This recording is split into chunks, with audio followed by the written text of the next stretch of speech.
Hello guys, আমরা সবাই মিলে আজকে পাঠে যাচ্ছি।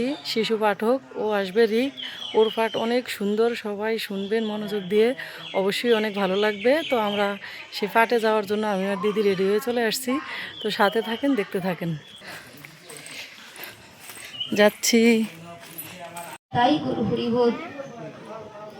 অধিভূত কাহাকে বলে, অধি দৈবই বা কাহাকে বলে, এবং অধিযোগ্য কি?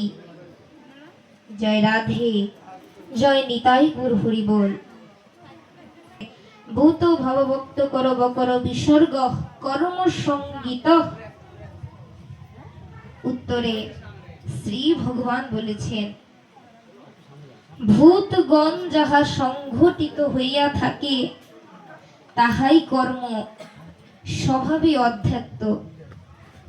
জয় নিতাই গৌর হরি বল। আরো প্রশ্ন ছিল, অধিভূত কাহাকে বলে?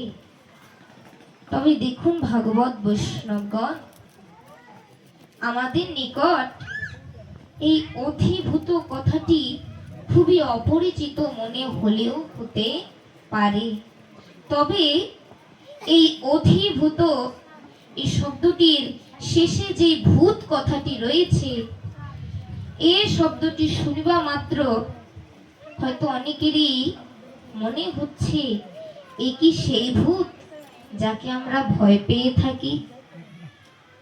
জয় রাধে, জয় নিতাই গৌর হরি বল। আমরা এক ভূতকে চিনি, যে হলো এক ভয়ঙ্কর অপদেবতা। আমরা ভাবি সে বুঝি মানুষের অমঙ্গল চায়।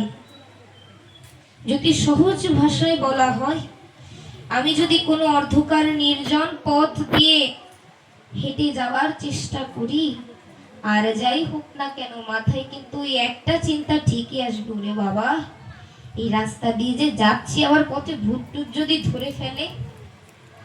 তবে আজ দেখুন, আমরা যাকে ভয় পেয়ে থাকি, গ্রন্থে সেই ভূতের কথা উল্লেখ করা হয়নি। যাকে ভয় পাই তা তো হলো ভরস্যকার্ত ভূত, ভয়ঙ্কর অপদেবতা। কিন্তু গ্রন্থে যে ভূতের কথা উল্লেখ রয়েছে ভদীর্ঘকার্ত, এই ভূত হচ্ছে আমাদের এই মানব দেহ। এই দেহকে কত কিছুই না বলা হয়। অষ্টম অধ্যায়ে ভূত বলা হয়েছে, আবার কোন কোন অধ্যায় ক্ষেত্র বলা হয়েছে, কখনো ভাগবতে দেখা যায় ঘট বলা হয়েছে। সকল ঘটেই আছেন হরি, কোনো ঘটি নেই খালি, কোনো কোনো ঘটে বিকশিত, কোনো ঘটে কলি। এরও একটি অর্থ রয়েছে। দেখুন, আমাদের প্রত্যেকের এই দেহই হলো এক প্রকার ঘট। আমাদের প্রত্যেকের এই ঘটে শ্রী হরি জীবাত্মা রূপে অবস্থান করছেন। জয় নিতাই গুরু হরি বল করে থাকেন। তাই আপনাদের ভিতরে ওই হরি বিকশিত অবস্থায় রয়েছে। তবে এই যে যারা রয়েছি, দেখি কিনা কৃষ্ণ নামের ওই গন্ধ পর্যন্ত নেই। ওই সে দেহে হরি এখনো কলি অবস্থাতেই রয়েছে। এই কলি এখনো বিকশিত হতে পারেনি। হয়তো একদিন হবে, যেদিন কিনা বৈষ্ণব কৃপা হবে, গুরু কৃপা হবে। জয় রাধে, জয় নিতাই গৌর হরি বল। তবে আজ সে আলাপে আমরা যাব না। তবে দেখুন, বোঝাই যায় যে আমাদের এই দেহ ঠিক আছে, তবে জীব আত্মা ব্যতীত এই দেহ একেবারেই অচল। জীব আত্মা না থাকলে এই দেহের 10 ইন্দ্রিয় কোনো কাজে আসে না। জীব আত্মা আমাদের দেহের মধ্যে অবস্থান করে আমাদের এই দেহকে পরিচালনা করে থাকেন। তাই দেখুন, অধিভূত শব্দের অর্থ আমাদের এই মানব দেহ, এবং এই দেহকে যিনি নিয়ন্ত্রণ করে থাকেন জীবাত্মা, তিনি হলেন অধিদৈব। দুটির উত্তর আমরা পেয়েছি। সবশেষ রয়েছে অধিযোগ্য। তবে দেখুন ভাগবত বৈষ্ণবগণ, দেহ যেমন জীবাত্মা ব্যতীত চলতে পারে না, ঠিক তেমনি পরমাত্মা ব্যতীত জীবাত্মাও চলতে পারে না। তবে কি দাঁড়ায়? দেহ নিয়ন্ত্রণ করে জীবাত্মা, আবার সেই জীবাত্মা নিয়ন্ত্রণ করে পরমাত্মা কিংবা স্বয়ং ভগবান। এখন প্রশ্ন হতেই পারে, যদি একজনকে একজন পরিচালনা করে থাকে, তবে এই যে সবশেষ পরমাত্মা কিংবা স্বয়ং ভগবান, তো এই ভগবানকে কে পরিচালনা করে থাকে শুনি? জয় নিতাই গৌর হরি বল। ভগবান এক এবং অদ্বিতীয়, সর্বমূলাধার ভগবান, যাকে পেলে পাওয়ার কিছু থাকে না, যিনি কিনা সর্বকারণের কারণ, সে পরম দয়াল, যে কিনা নিজেই নিজেকে সৃষ্টি করেছে, সে নিজেই নিজেকে পরিচালনা করছে। ভগবানকে পরিচালনা করার দরকার কাহারও হয় না। জয় রাধা কৃষ্ণ প্রেমানন্দে।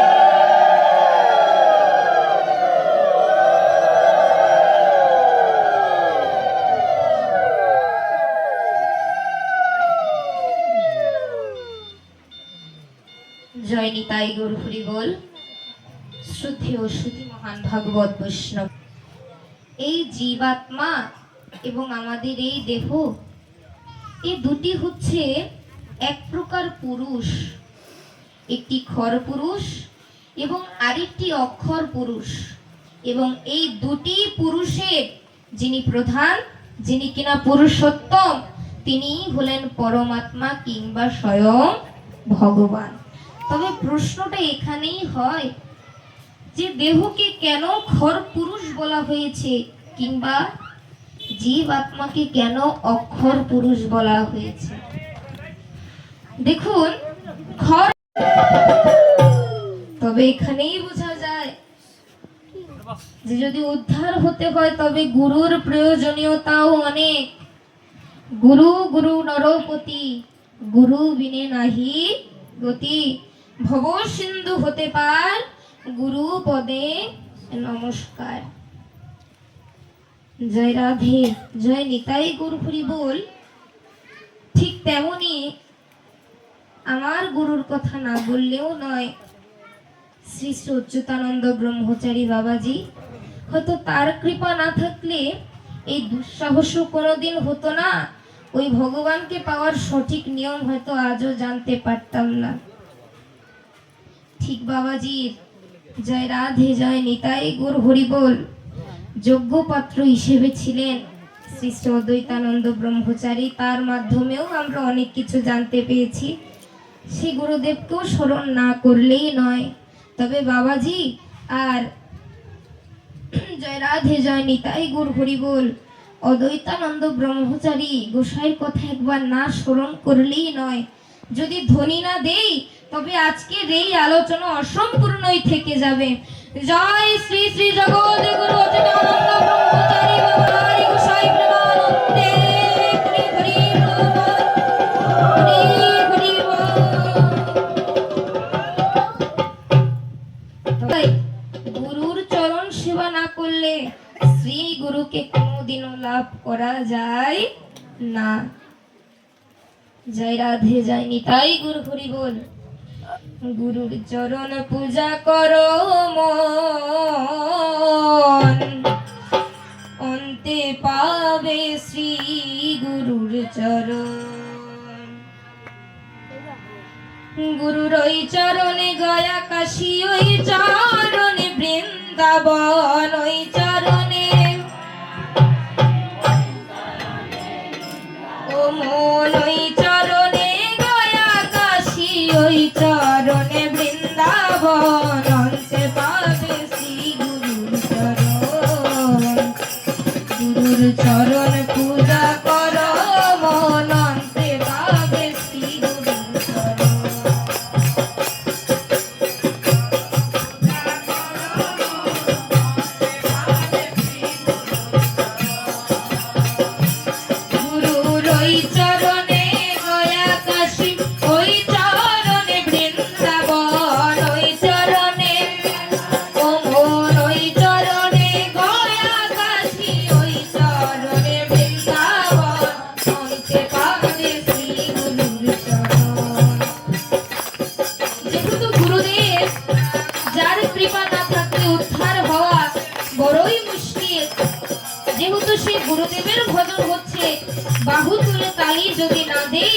তবে কি হয়?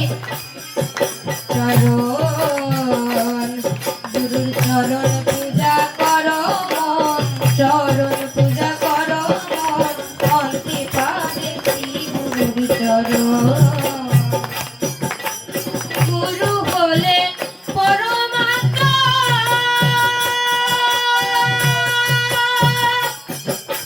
পরম ব্রহ্ম, পরম পিতা।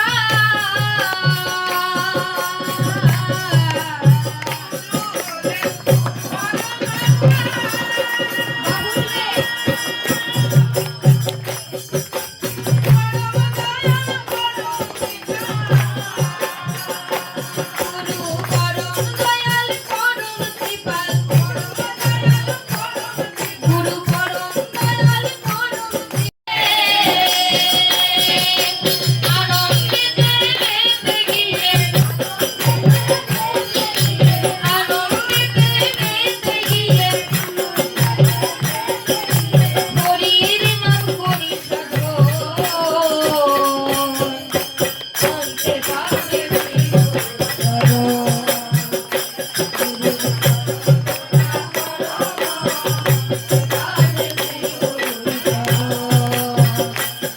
গুরুর ওই চরণে গয়া কাশী, ওই চরণে বৃন্দাবন, ওই চরণে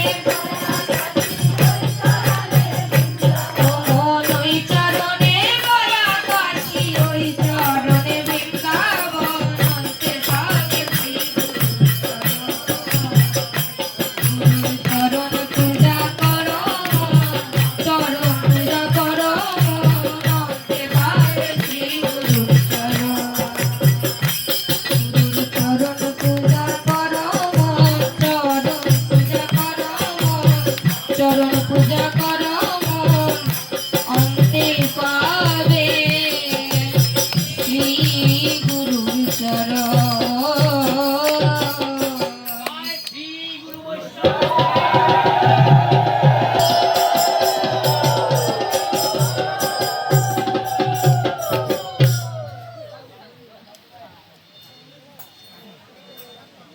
জয় রাধে, গৌর হরি বল।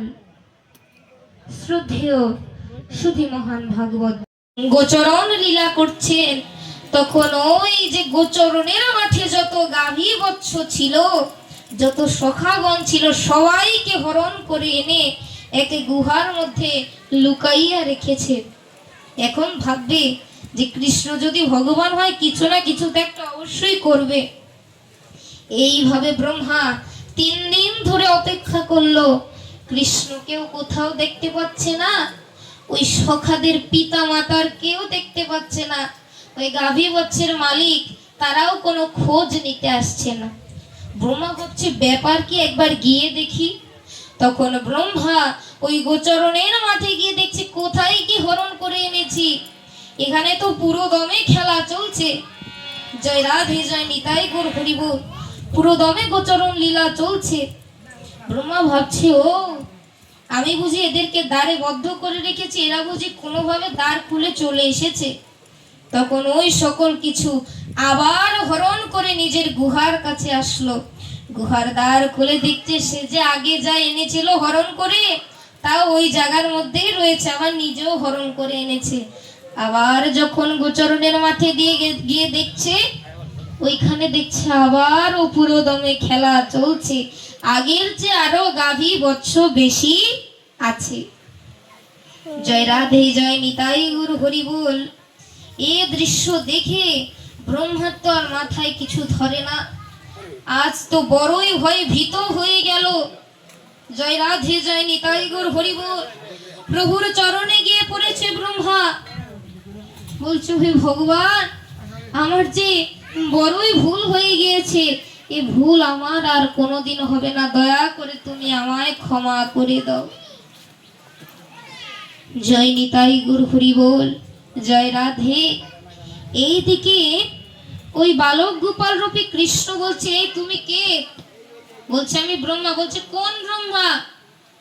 বলছে ওই যে ব্রহ্মলোকের ব্রহ্মা। বলছে ও তুমি ব্রহ্মা সৃজনকর্তা? তো দেখো সৃজনকর্তা হিসেবে তোমার তো একটা মান সম্মানও আছে নাকি? সকলের সামনে যদি তুমি এভাবে আমার চরণে পড়ো, মানুষ কি বলবে? যে ব্রহ্মা এই অধম বালকের পায়ে পড়েছে।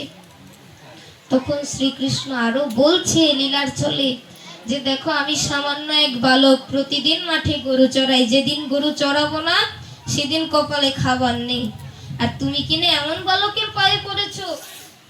জয় রাধে, জয় নিতাই গৌর হরি বল। তখন ব্রহ্মা বলছে, প্রভু তুমি আজকে যত ছল করো না কেন, তুমি যে কে তা বোঝার বাকি আমার আর নেই। বলছে তুমি স্বয়ং ভগবান গোলক অধিপতি। তখন কৃষ্ণ বলছে যে না, আমি কোনো ভগবান নই, ভগবান তো বৈকুণ্ঠ থাকে বিষ্ণু। বলছে ওই বিষ্ণু তুমি। ভগবান কৈলাসে থাকে মহেশ্বর, বলছে সেই মহেশ্বরও তুমি। বলছে ভগবান ব্রহ্মলোকে থাকে ব্রহ্মা, এই যে তুমি ব্রহ্মা, তুমি ভগবান। বলছে না, আমি যে ব্রহ্মা, আমি যে ভগবান, এই ভগবানও তুমি। বলছে ভগবান তো গোলক ধামে থাকে।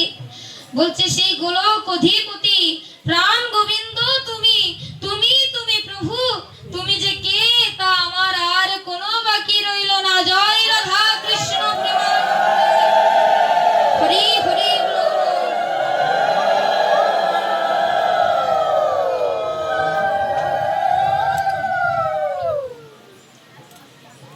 জয় রাধে, জয় নিতাই গৌর হরি বল।